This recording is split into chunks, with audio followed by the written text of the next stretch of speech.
ስለ አካባቢው አንድ ነገር ማለት ፈልጋለሁ። ይሄ የምናየው አካባቢ የተለያዩ ኢንቨስተሮችንም ደግሞ ጋብዘናል። አምተንም አስጎብኝተናቸዋል። ይሄንን ኢትዮጵያ ውስጥ ወይ አንደኛው ወይ ሁለተኛው ትልቁ አምቦ ሰባር ማለት ይሄ ነው። እንደምታዩት ይሄ ለፊት የምናየው ሸለቆ ነው። አረጋ የንፋስ ኃይል ማመንጫ ሸለቆ የምንለው ነው።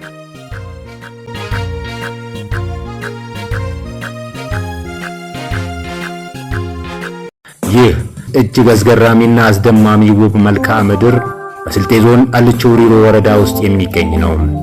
እንስላስ ችኩል ተራራ በሚል ስያሜ ይጠራል። ከመዲናችን አዲስ አበባ 170 ኪሎ ሜትር ርቀት ላይ ከምትገኘው የስልጤ ዞን ዋና ከተማ ወራቤም 43 ኪሎ ሜትር እና ከወረዳው ዋና ከተማ ቃዋቁቱም 18 ኪሎ ሜትር ርቀት ላይ ይገኛል። ውብና ማራኪ የቱሪስት መዳረሻዎች መካከል አንዱ የሆነው እንስላስ ችኩል ተራራም ነፋሻማ አየር ያለውና ዓመቱን ሙሉ አረንጓዴ ካባ ደርቦ የሚስተዋል አማላይ ስፍራ ነው። ባጊዮና ጉሶ ቀበሌዎች ልዩ ስሙ እንስላስ ተብሎ በሚጠራ ስፍራ የሚገኝ እጅግ ማራኪ መልክዓ ምድር ነው። ስፍራው በርካታ እንደ ሕንፃ ቀጥ ብለው የተንጣለሉ ሰማይ ጠቀስ ተራሮች የሚገኙበት ነው።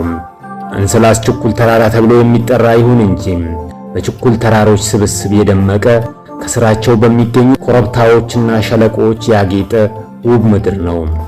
እንስላስን የበለጠ ልዩ የሚያደርገው ውብ መልክዓ ምድሩ ብቻ ሳይሆን በዙሪያው የሚገኙ ኮረብታዎች እያንዳንዳቸው የራሳቸውን ታሪክ፣ ትውፊትና ማንነት ይዘው ዛሬም በክብር መቆማቸው ነው። እያንዳንዱ ኮረብታ በአካባቢው ሕዝብ የተሰጠው ታሪካዊ ስም አለው። እነዚህ ስሞችም የቀደሙ ትውልዶችን ታሪክ፣ ጀግንነት፣ ባህልና ትዝታ እስከ ዛሬ ድረስ የሚያስታውሱ ሕያው ቅርሶች ናቸው።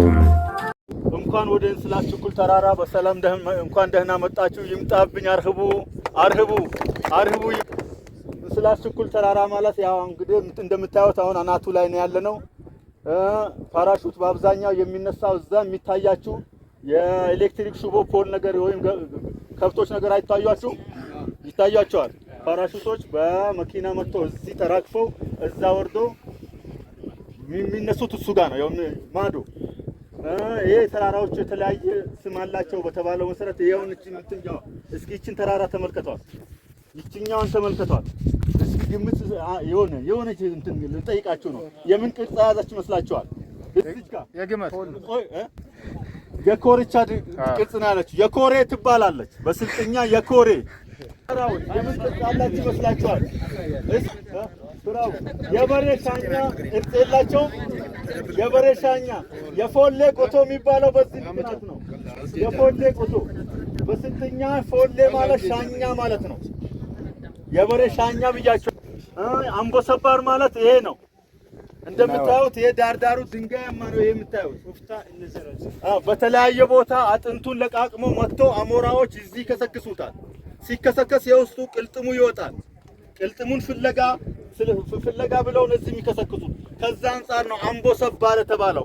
በእንስላስ ተራሮችና ኮረብታዎች መካከል መጓዝ ውብ መልክዓ ምድርን ማየት ብቻ አይደለም፣ በታሪክ ውስጥ ጉዞ ማድረግም ነው። እያንዳንዱ ስም አንድ ታሪክ ይናገራል። እያንዳንዱ ኮረብታ የአካባቢውን ማንነትና ቅርስ ይጠብቃል። ስለዚህ እንስላስን የሚጎበኝ ቱሪስት ውብ ተፈጥሮን ብቻ አይመለከትም፣ በኮረብታዎች ውስጥ የተደበቁ ታሪኮችን፣ ትውፊቶችንና የትውልድ ትዝታዎችንም ይዳስሳል።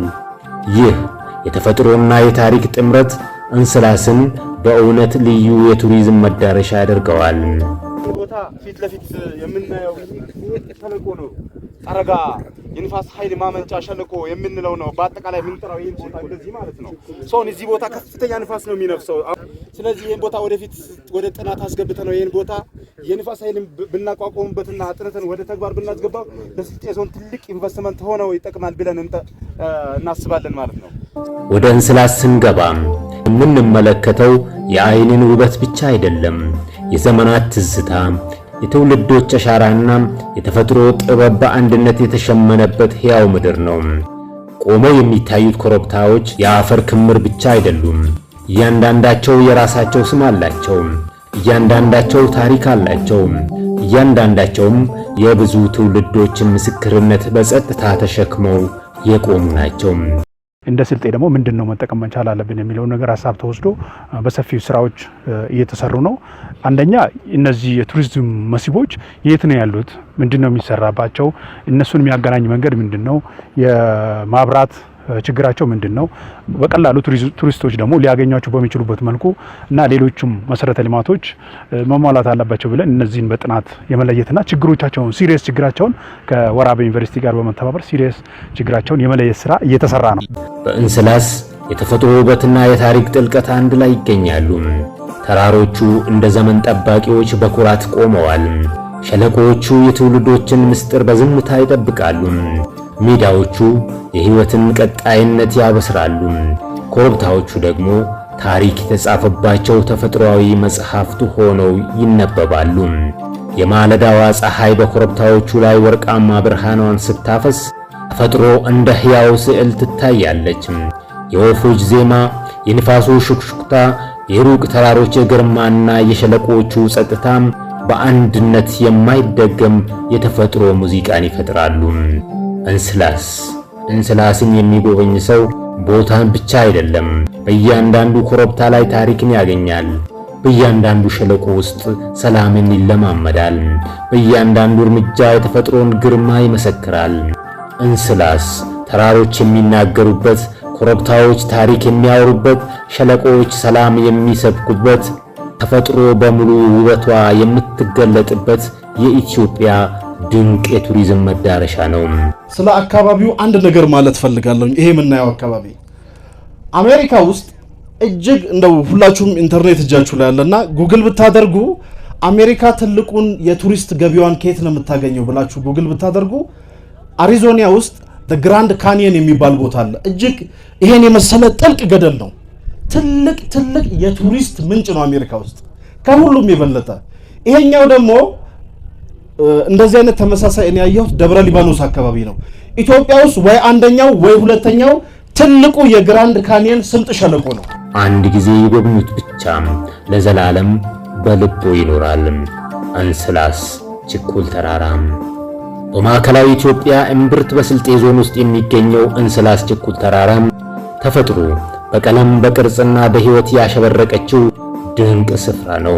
ይህም ቦታውን ለፎቶግራፍ አንሺዎች፣ ለተፈጥሮ ተመራማሪዎችና ለቱሪስቶች ልዩ መዳረሻ ያደርገዋል። ይህ ውብ መልክዓ ምድር የበርካታ የዱር እንስሳትና ወፎች መኖሪያም ነው። ይህም እንስላስን ለተፈጥሮ ወዳዶችና ለዱር እንስሳት ተመልካቾች የሚስብ መዳረሻ ያደርገዋል።